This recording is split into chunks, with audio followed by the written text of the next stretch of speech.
Hey everyone, and thank you so much for taking the time out of your Saturday morning to listen to me talk. So I'm super grateful that yet again we have this opportunity to share all of this health information with you.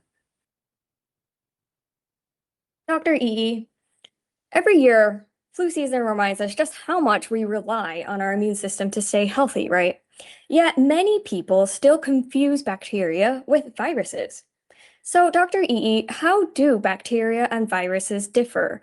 How does immune memory protect us? And what steps can we take to keep our defenses strong? All right, so let's dive right into this. It's October, and you guys know that I love October. The first reason is because, as well, it's Halloween spooky season, and I love Halloween. But then again, of course, October is also flu season. Now, it's not quite the same in a tropical country along the equator because we don't really get autumn here, but I can pretend, okay? So, did you know that the 2024 to 2025 flu season was one of the most severe in over a decade because it had a really high hospitalization rate and a notable number of pediatric deaths, unfortunately. And so, we think that this is a combination of a lot of things going on. So, number one is that there's a potential drop in the population immunity due to less exposure over the pandemic, as well as other co-circulating viruses. And, flu rates have always been really high, and they're continuing to rise according to reports from a lot of health organizations. So, what can we do about this? What can we do about this to help, keep ourselves healthy, to help prevent ourselves from getting sick? So let's, first, get a good understanding of the flu. So did you know actually that the flu season isn't just one season of the year? People always think to themselves, oh yeah, flu season, it's during the winter months. But it's different depending on the climate of where you are and also the geographical factors. So for example, the Northern Hemisphere, like North America, Europe, UK, the flu season happens during their winter months. But in the Southern Hemisphere, like Australia, it tends to occur, mid-year to the end of the year. So it's a little bit out of sync. And then what about us, along the equator in this tropical climate? Unfortunately for us, we don't really have one flu season, okay? We get outbreaks occurring throughout the year. So, so much fun, isn't it? So for us, these outbreaks can be pretty unpredictable because it's not really contained to sort of one place. So when you're doing this sort of thing, you have to be on guard all of the time, all throughout the year. So, not so fun for us, right? So, there's about 1 billion flu cases that occur worldwide each year. And, about 3 to 5 million cases are classified as severe, and there's about 290,000 to 650,000 flu-related deaths every year. But, we're just talking about the flu here. What about the cold? So to really understand this, let's go into, what's the difference between a flu and the cold? Now, the flu and the cold can seem like basically the same illness on the surface, because you both feel unwell, you get a fever, you get that cough, stuffy nose, they got a lot of similar symptoms, but it's not quite the same. Okay, so the flu is caused by the influenza viruses, and there's more than one type. There's types A, B, C, and D, and they tend to be more common during the winter season, in places that have a winter, depending on when your winter is.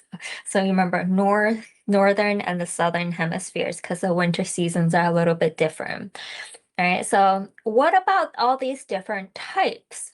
So type A and B are the ones that give us our yearly flu season.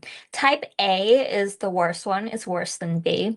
So type A is the one that causes the pandemics and can infect other animals too, like birds. So this type is the bad one and can cause severe illness. Type B can also infect humans, but it's typically less severe than type A.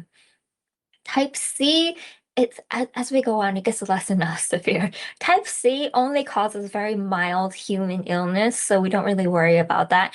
And type D doesn't even cause illness in humans. It's mostly an issue for cows. And we're not cows, so we don't have to worry about type D. So our yearly flu vaccines, it protects against carefully selected, usually type A and B strains, just because the other types aren't really a real health concern. So we're focusing on the ones that actually cause us, severe illnesses. Then what about the cold? Now, the cold is caused by a lot of different viruses, over 200 different types. The most common of these is called the rhinovirus, but other ones can include, common human coronaviruses, parainfluenza viruses, adenoviruses, enteroviruses, and, so forth. Now, unlike the flu, the cold isn't really limited to one season in the year. It just sort of happens throughout the year. Now you might think, okay, now that sort of sucks. Now, the thing about the cold as well is that since there's so many different types of viruses that cause it, did you know that every time you get a flu, it's a new type of virus giving you the flu? That's because once you have the flu, our immune system is pretty amazing. It actually remembers what is giving you this cold. Oh, sorry, I'm talking about the cold. Is giving you this cold. And it will remember it for the next time so that the same virus can't give you a cold again. But unfortunately, there's just way too many viruses out there that can give us the cold. So if we keep catching it, it means that we're just constantly coming into these new viruses that will give us this cold.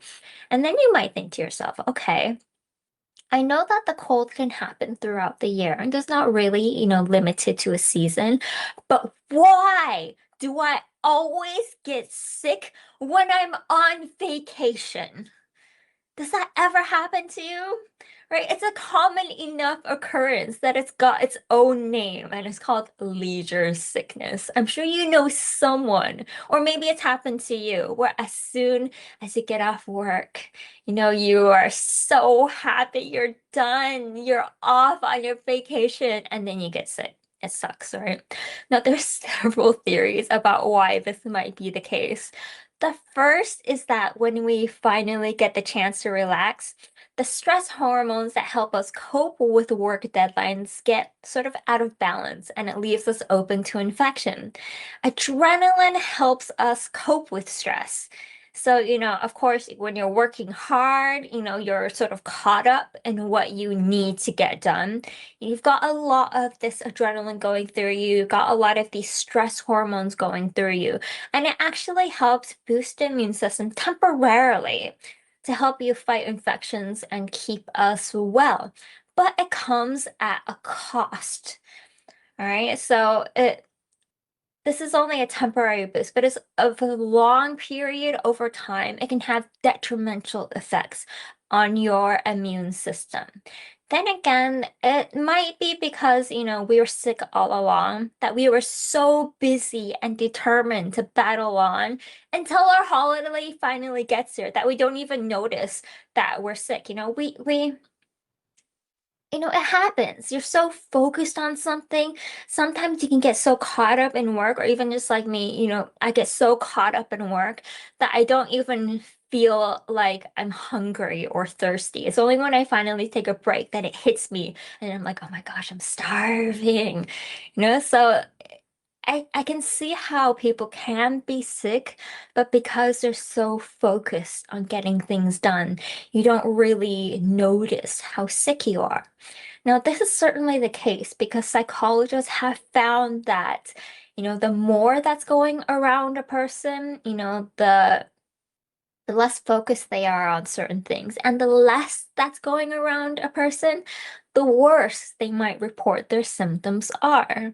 All right, so it might just be because you've always been sick and you just never really noticed until you finally had that chance to relax. Another possibility is that it's not the stress of work that's making us ill, but the holiday itself. I know traveling has always been really, really tiring, particularly if you're, going around a lot, you're going to airports, you're going to be around a lot of people. The more you do that, the more likely you are to pick up a virus. Okay, so, the average person gets about 2.5 colds a year. And so you might think, okay, so if I travel on a plane, does this increase my risk? Only by a tiny, tiny amount. And it's not because of the recycled air inside of the planes. It's because you are in close proximity to a lot of people for a prolonged period of time. You're just sort of stuck in your little seat, like sardines in a can. You're not moving a lot. That is what would increase your risk of catching something. But then again, this is also not unique to planes. All right. So, unfortunately, it's a thing, but there's a lot of things that we can do to help prevent this. So, what are the similarities between a cold and a flu? Now, both can cause pretty similar symptoms, but colds tend to be very mild, more mild than a flu. Symptoms can appear 1 to 4 days after you get infected. That means a lot of the times after you've shown symptoms, that means that you've already caught it. Okay, so it's not really a really recent thing. This also means that, it can be really hard to pinpoint where you got it from unless you've got really good memory of remembering, oh, where have I been these last 4 days? So they typically last about a week, sometimes longer, sometimes shorter, and most will recover without treatment. Okay, so there's not a lot that you have to do for a cold or flu, especially if it's just a very, very mild illness. I know that in Asia, it can be quite common for people to run to the doctor as soon as they get a flu or a cold. And I've even seen cases of people who go in for IV drips for something like this, and that's crazy, y'all. You don't really need something that extreme, okay? So if you have a mild cold or flu, you don't need to see a doctor. Yes, a doctor can give you some things to help out, but what the doctors give you is just symptom relief. It doesn't actually address the underlying infection, underlying virus that's going on. It only helps things like reducing the fever, helping with the cough, the stuffy nose, helping you feel a little bit better. It's just symptom relief. So the best thing people can do is just take it easy, drink a little bit more water, and just rest a little bit more. Okay, there's nothing really extreme that we have to do to get over the flu or a cold. We just have to sit tight and wait for our immune system to take care of it for us. Now then, why do we get the flu every year? Now, unfortunately, it's a little bit different than the cold virus. Remember what I said before? Every time you get a new cold, it's because you've run into a new virus that your immune system has never met before. But with the flu, it's just the influenza viruses, and there's only so many different types. So then why do we keep getting the flu? Well, it's because the flu virus is constantly mutating. Now, remember, our immune system has got really great memory and it can remember previous viruses that it has run into before. But, it's like having a blueprint or, a mugshot of the virus, and it will remember the virus how it was at that period of time. But by the time another year rolls by, the flu virus can actually mutate quite a lot. So, by the time the new year rolls by, the flu virus could have just mutated just enough that it's no longer recognizable. You could, take a new mugshot of that virus, compare the two side by side, and just think, oh, wait, this looks like a different virus. And that's why our immunity to flu viruses is pretty short-lived, unfortunately. And there's also multiple different types of flu going around each year, which means that the chances that we meet a new flu virus that our immune system doesn't recognize can be pretty high. And this is why we also have a new flu virus every year. The flu strains included in the flu virus are determined by the WHO after global experts monitor the current evolving flu viruses. Then they make an educated guess to predict which strains are going to be the ones most likely to circulate in the upcoming flu season. Not just that, but they do a lot of testing as well to see, the virus characteristics, like their antigenic properties, while also assessing the current vaccines and seeing how well they protect against the current circulating strains, while also looking for, significant. So, there's a lot of things that go into the flu virus. But even though they put in so much of their time and effort into doing this, you know, we can't see the future. So sometimes the prediction just isn't as accurate as we want, which means that the flu vaccine isn't always going to be 100% effective. Now, the flu vaccines tend to be either trivalent, which means it protects against usually two influenza A strains and one B strain, or they tend to be quadrivalent, which is usually two A strains and two B. It's recommended to get the flu virus. I mean, not the flu virus, the flu vaccine every year. So, what is herd immunity? Now, herd immunity occurs when enough people become immune in a population. We're talking about a population-wide sort of thing here, not an individual thing. So it occurs when enough people in a population becomes immune, either through vaccination or a previous infection, so they developed immunity naturally. It helps slow disease spread and protects the people who are not able to, get a vaccination, or it protects the people who are very vulnerable to these diseases. Right, so a virus spreading through people is like a fire spreading through a forest. Vaccinated people are like brick walls. Okay, it stops the fire in its tracks because these viruses, they infect people by jumping from one person to another person to the next person. But in order to be able to do this, those people have to be susceptible to the virus. They can't be immune to the virus because if they're immune, then the virus can't spread.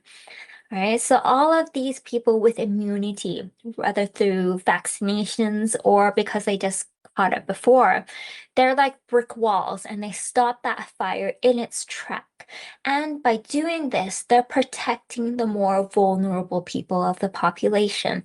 The very, very young, the very elderly, the people who are immunocompromised, etc. So, herd immunity is something that is really, really important on a population level because it protects the people of the population who are more susceptible to these more severe illnesses.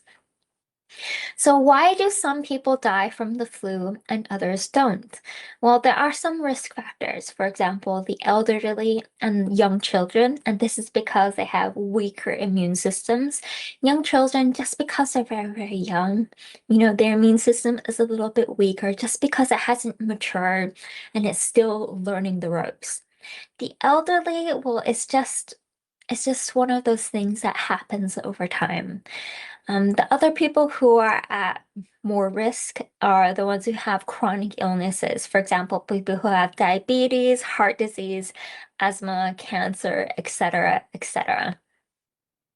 So, there's other risk factors as well. For example, if you're immunosuppressed, For example, if you've had chemotherapy or organ transplants, or if you've had HIV/AIDS, the more severe flu strains, the scarier strains circulating out there. Vaccine ineffectiveness. Some people just don't respond to vaccines as well as they should because of multiple factors. Or, sometimes we just make a bad guess, and the vaccine this year just isn't as effective as it should be. A lack of herd immunity.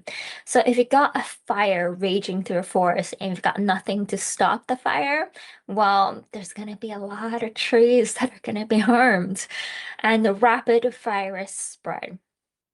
So, what are some of the potential complications of the flu? So, one of the most common complications that we see is pneumonia. It's pretty common and it can be deadly. You can also get other less common complications like heart attacks and strokes. People never really think of this as a complication, but when you get sick like this, you can get a lot of inflammation in your body, and this inflammation can trigger other disease processes to happen. And then one of the worst ones is sepsis, which is like a malfunctioning of the immune system. So let's talk a little bit more about sepsis. Now, sepsis is a life-threatening condition. It is an emergency. It is a hyperinflammatory response causing tissue damage, organ failure, and/or death. It's usually from bacterial infections, but it can also occur from viral infections.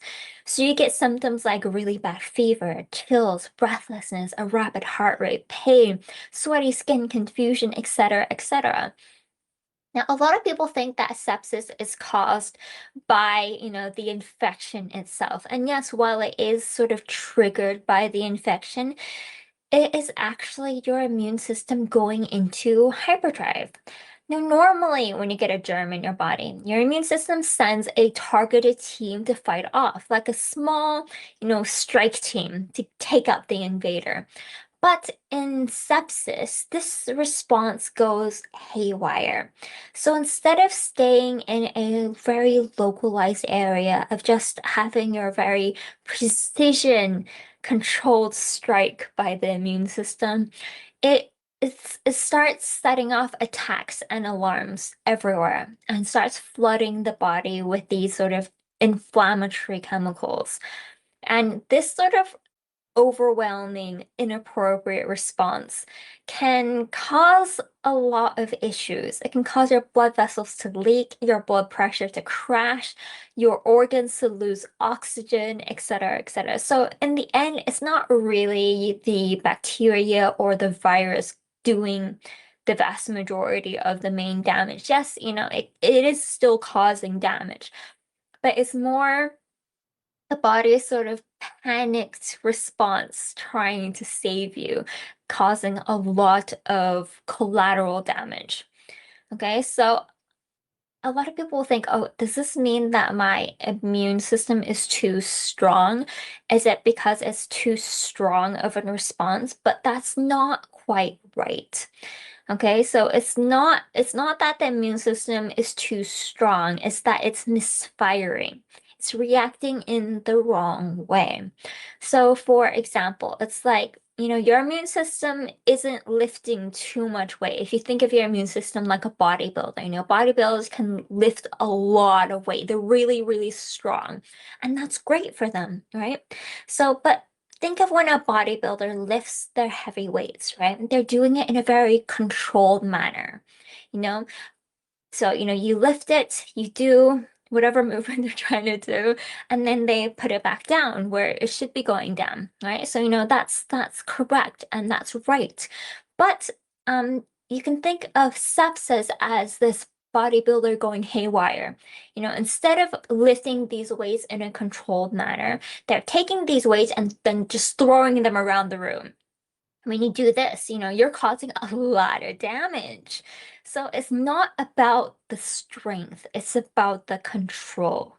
So a healthy immune system fights infections in a focused, efficient way, like, a targeted strike team.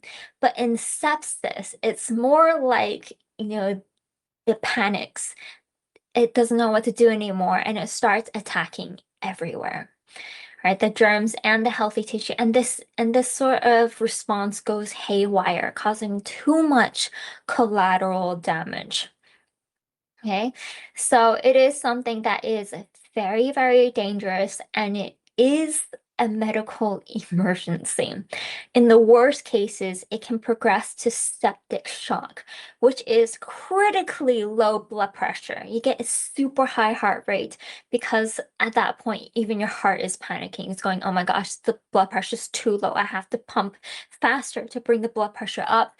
You have difficulty breathing, you get really pale, you don't have any urine producing because, everything is shutting down. You can get organ failure. Now, you may have heard those cases in the news where people get a really, really bad infection. They're in the hospital for a really long time, and then they come out and they might have gotten, fingers, toes, or even entire limbs amputated.